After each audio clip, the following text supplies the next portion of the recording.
Hi everybody, welcome back to my channel. It has been 1 full month since I've posted anything on YouTube, so thanks for checking in, but I am completely okay. I guess it's been a mixture. I've been a little bit busier at work and I wanted a bit more downtime after work to focus on me and my investing and the people that I care about. So I wanted to take a week break, and then a week break turned into a full month because initially I felt really bad when I didn't upload, and I didn't want to feel guilty. So I want to work on not feeling guilty when I don't upload. But yeah, I guess that was something that I wanted to be okay with. So yeah, here's where we are right now.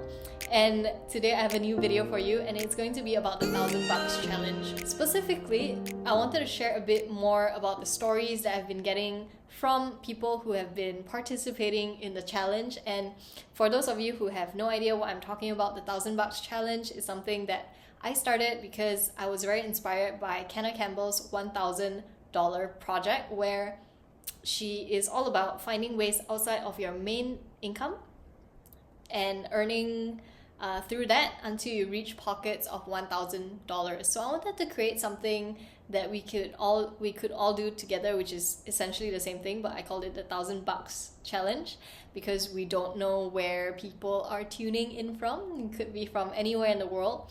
And so far, the people who have been telling me about their experiences with their challenges, I think it is pretty cool because a lot of us have never had side hustles before, and this is the perfect time to test them out and give it a go because there's no better time than the present.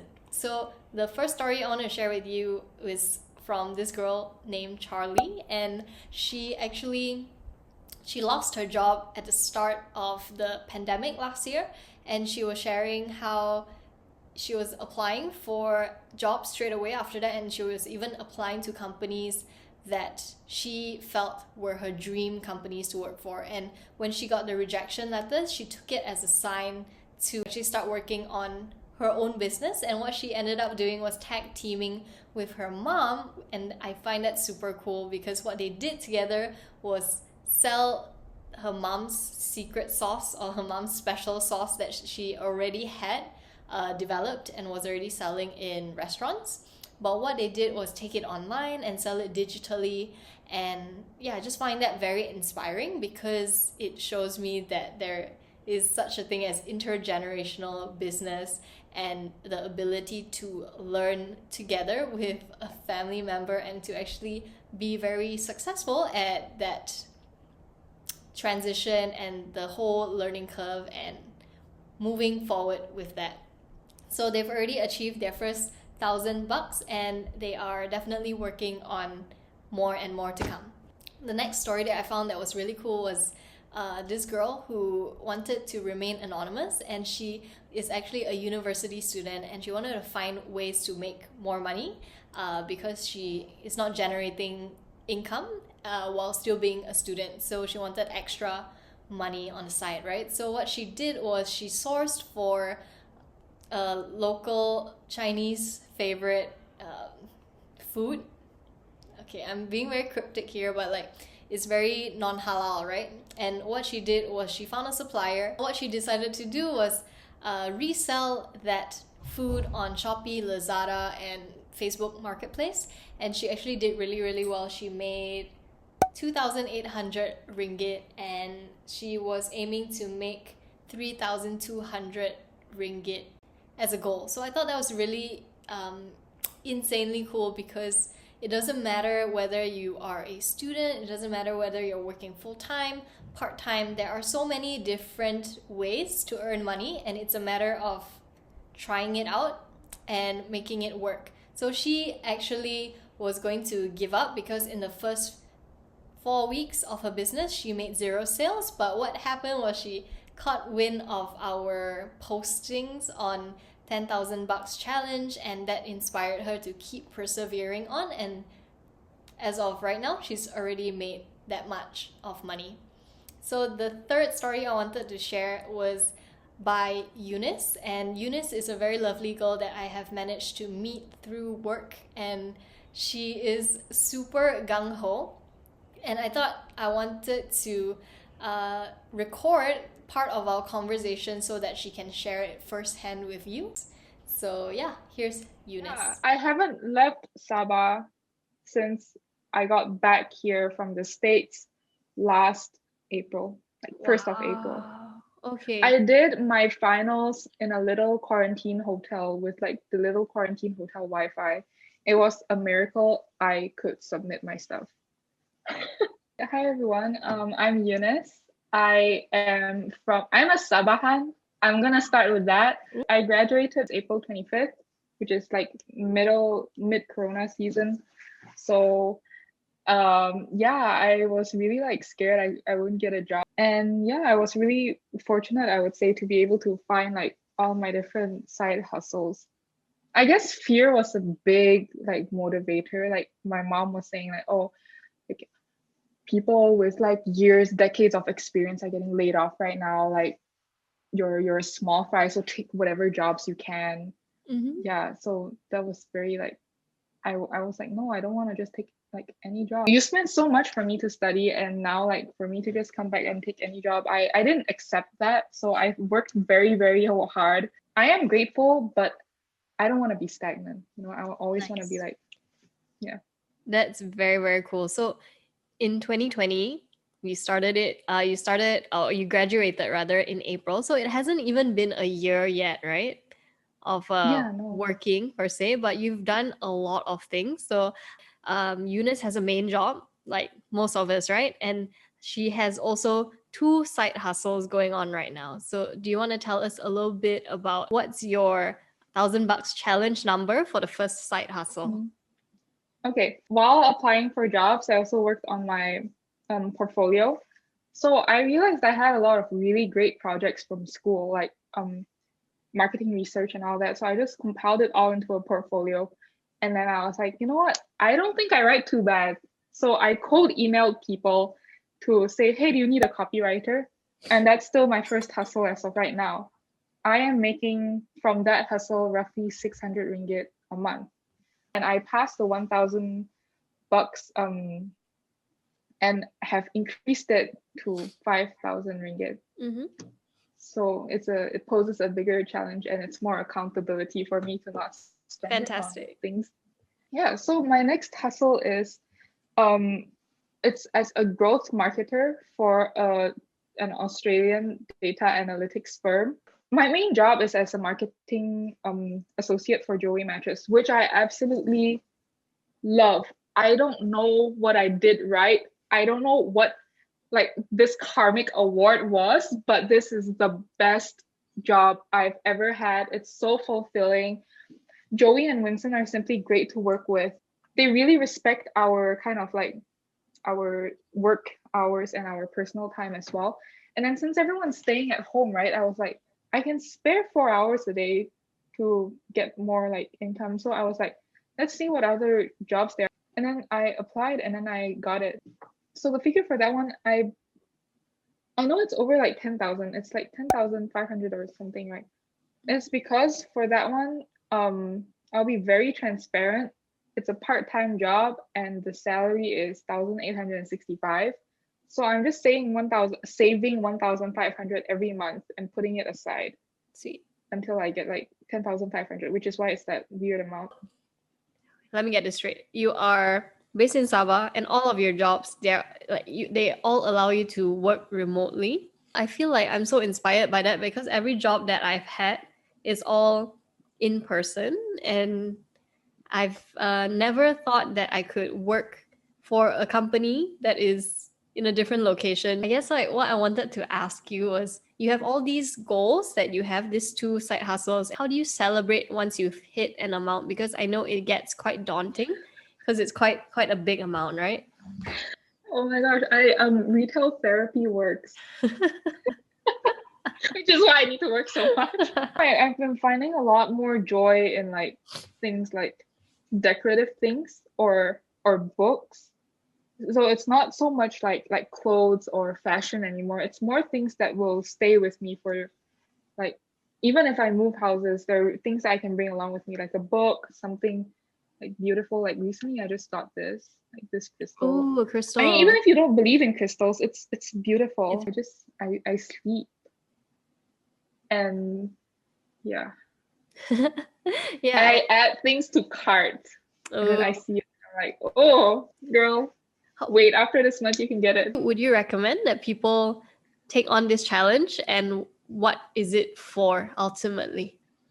I would highly recommend it. Everyone wants more money, but they just think like I want more money, but they forget to set the intention for that money. Hmm. Does that make sense? So Yes. when you're like, okay, I have okay, Suyin's telling me to keep the $1,000 aside, and then you will keep the $1,000 aside. So the money has a purpose, you know. The money is like coming in with a purpose, and like I believe like if you set an intention for something, only then it will come to you.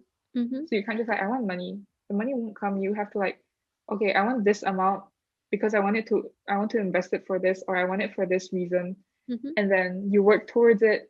It's always worked like that for me. It doesn't make sense. It's getting kind of spiritual, but I have to set my intention for something and of course work for it, and then it will come. If I just work for it, or if I just like say I want something and then I do it, but there's no real intention for it, I found that I don't get it. And that's not only for money, that's for like jobs as well. Right. Like anything that you want, you could Yeah. definitely start with what is it for? Yeah. Yeah. So this challenge is really good for you to be accountable for your side income. Yeah. Before this it was just like okay, save everything, just save everything. It wasn't like a solid amount. So for that one I felt very like deprived because I didn't do anything nice for myself. But now since I have like solid number, yeah. It's all going to my study funds, by the way. I think you know better than anyone else what it's like to be at home and to be working a lot. Is there any other tips you would share with us?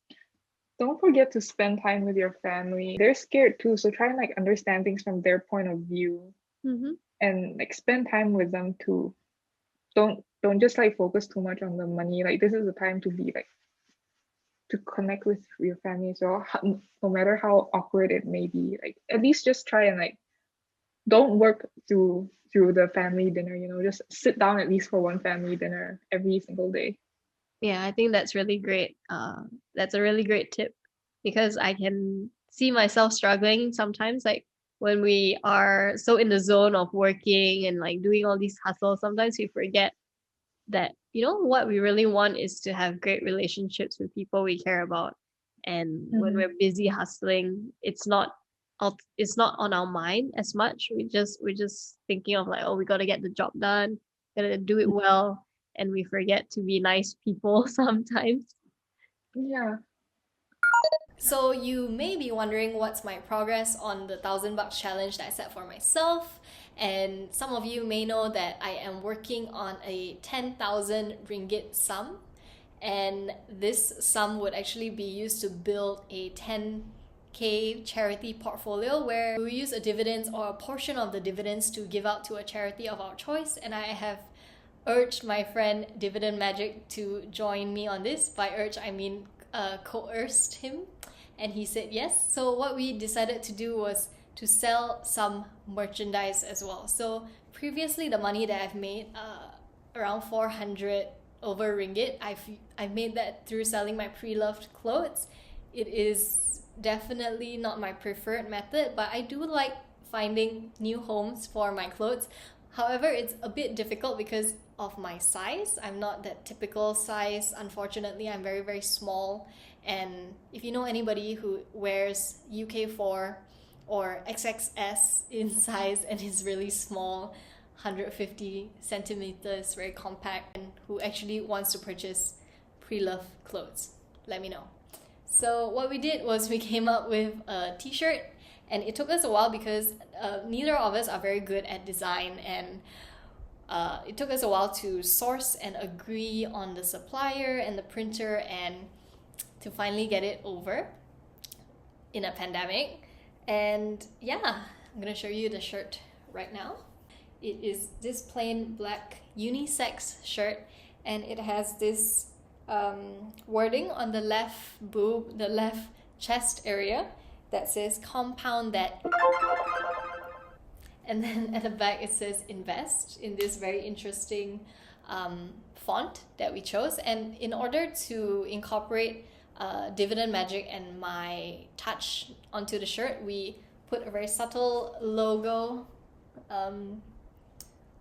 print at the end of the word invest,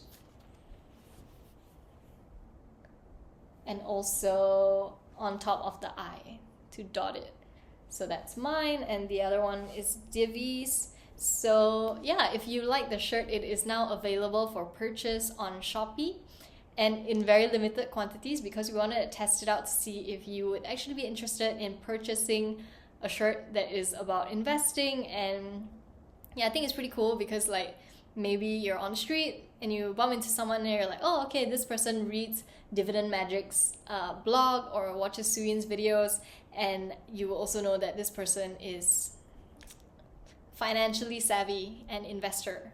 Yeah, I guess like that's the gist. And yeah, I hope you like it, and maybe we'll do more shirts in the future, because from this batch we're definitely not going to make it to 10,000 ringgit for both of us, or for just one of us. No, it's not gonna make the cut. So we'll probably create more shirts, or maybe we'll find and test out different ways to generate more income.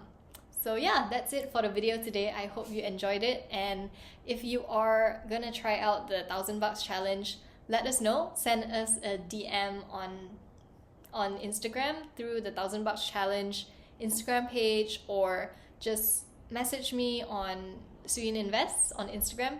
I would love to hear your story, or maybe comment down below if you are on a side hustle, something you want to share with us, tips, stories, lessons, anything like that. We would love to hear it. And yeah, that's it for the video. I hope you take care, and I will see you in the next one.